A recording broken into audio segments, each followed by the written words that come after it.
Bismillahirrahmanirrahim. Assalamualaikum warahmatullahi wabarakatuh. Perkenalkan, nama saya Sri Marlina, mahasiswa Magister Pendas di Universitas UHAMKA. Baik, teman-teman, kali ini saya akan membahas mengenai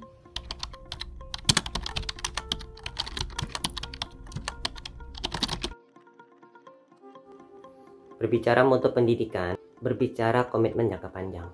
Banyak orang mengira mutu pendidikan hanya berbicara tentang perencanaan, proses, evaluasi, serta monitoring atau monitor pendidikan. Tetapi semua alur tadi, semua alur proses yang biasa kita pahami tidak akan mempunyai dampak apapun apabila tidak dilengkapi adanya semangat komitmen yang tinggi dan jangka panjang untuk menjalankan itu semua. Menurut saya, mutu pendidikan di Indonesia ini sebenarnya bisa kita nilai secara pertama secara kasat mata maupun yang kedua secara instrumen-instrumen penilaiannya gitu. Secara kasat mata sebenarnya kalau kita melihat bahwa di sekitar kita banyak orang yang masih belum atau kesulitan mengakses sekolah secara gratis, kalau menurut saya itu berarti mutu pendidikan kita masih perlu diperbaiki lagi.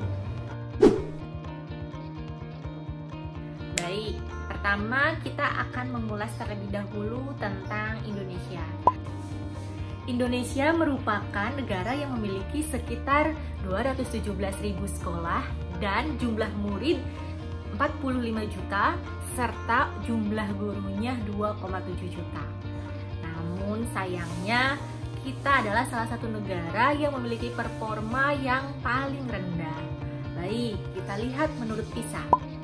PISA adalah Program for International Student Assessment. Indonesia ranking ke-62 dari 70 negara.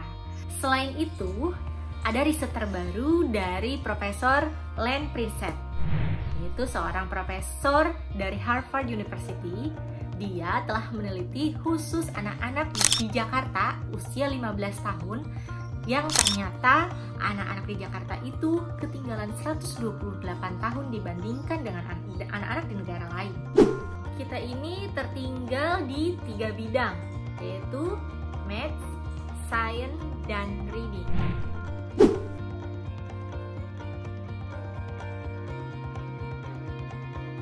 Jika memang pendidikan di Indonesia ini bermasalah, lalu apa yang bisa kita lakukan untuk mengatasi ini? Nah, sebelumnya kita akan menjawab terlebih dahulu pertanyaan mengenai PISA dan bagaimana peranannya. Awal dibentuknya PISA itu karena negara-negara mulai menyadari pentingnya evaluasi pendidikan. Melalui evaluasi terhadap siswa memang bukanlah hal yang baru, tetapi saat ini mempunyai pandangan yang berbeda dibandingkan dengan evaluasi atau tes yang biasanya. Di sini, mereka berusaha mengetes pencapaian pendidikan siswa lewat hal-hal yang bisa saja jadi fokusnya bukan di hafalan, tapi bisa menjadi bagaimana siswa yang umurnya 15 tahun itu bisa siap dalam kehidupannya. Karena penyelenggaraan PISA menyadari bahwa menghafal saja tidak cukup untuk kita dapat menjalankan kehidupan dengan baik. Ada 3 hal yang perlu ditekankan oleh sistem pendidikan. Pertama, kita perlu bertanya, ketika semua pekerjaan sudah berubah dan muncul robot dan lain sebagainya, apakah peserta didik dapat menghadapi tantangan di masa depan? Yang kedua, apakah peserta didik setelah lulus bisa melakukan analisis dan penalaran logika dengan baik? Jika saja logikanya tidak baik, maka pelajaran apapun yang diterima bisa jadi tidak diterima secara baik juga. Lalu yang ketiga, apakah peserta didik setelah lulus bisa mempunyai kapasitas untuk belajar terus-menerus selama hidup mereka? Maka dari itu, ada 3 hal penting yang diukur oleh PISA, yaitu reading untuk belajar, matematika dan logik untuk berpikir, dan scientific literasi untuk memproses hal-hal yang baru. Saat PISA dibentuk, terdapat beberapa kasus di mana tenaga yang siap bekerja dan lulusan pendidik sudah banyak sekali. Namun masalahnya, skill atau kemampuan lulusan tersebut tidak match dengan yang industri butuhkan, sehingga terjadi banyaknya pengangguran. Di sisi lain, banyak industri yang berkembang sangat cepat dan banyak skill-skill baru yang dibutuhkan di market. Namun, supply-nya atau tenaga kerja yang sudah lulus tidak mendapatkan skill-skill yang dibutuhkan tersebut. Makanya, sebuah negara dibutuhkan nilai skor yang tinggi agar dapat adaptasi dengan pekerjaan-pekerjaan dan tantangan baru. Lalu, apa artinya jika skor PISA sebuah negara itu rendah? Jika kita coba lihat sejarah dan tujuan dari PISA sendiri, maka bisa dikatakan bahwa ketika sebuah negara rendah, dalam hal ini skor Indonesia rendah, maka bisa dikatakan bahwa lulus dari pendidikan formal di Indonesia itu tidak dapat membantu peserta didiknya untuk menjalani hidup dengan baik setelah mereka lulus. Dalam hal ini, peserta didik Indonesia kurang disiapkan untuk masuk ke dunia industri atau pekerjaan dan berkontribusi kepada masyarakatnya. Kita dapat melihat sekarang, baik lulusan SMK atau perguruan tinggi, angka penganggurannya cukup tinggi. Mengapa? Salah satunya karena adanya gap skill tadi yang dibutuhkan oleh industri dan yang dipelajari di sekolah ini merupakan masalah besar. Dari indikator ini, kita dapat melihat pendidikan di Indonesia ini perlu diperbaiki. Solusinya tentu kita perlu mengevaluasi sistem pendidikan di Indonesia dan mengubahnya dengan sistem yang lebih baik. Akar permasalahannya adalah mengenai sistem pendidikan massal di Indonesia, yaitu sistem pendidikan yang membuat standar yang sama untuk seluruh peserta didik dan berorientasi pada nilai, sehingga mematikan nalar berpikir kritis, menyeragamkan kemampuan, di saat yang sama menghilangkan jati diri dan keunikan setiap peserta didik. Selain itu, masalah pendidikan berada pada kualitas atau mutu pendidikan.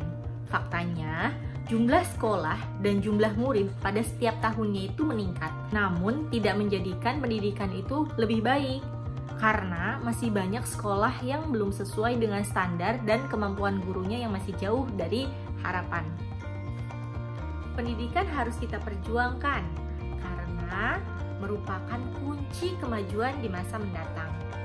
Karena melalui pendidikan, kita dapat membantu petani dalam merawat sawah, membantu peternak mengembala sapinya, memudahkan dokter dalam menyembuhkan penyakit dan mencarikan obatnya, lalu meluncurkan satelit canggih ke luar angkasa, merancang robot untuk membantu manusia, membuat akses internet yang cepat untuk semua, hingga menciptakan perdamaian dunia. Namun, untuk mengatasi hal ini, kita harus berakit-rakit ke hulu. Semua menganggap bahwa pendidikan itu adalah hak segala bangsa.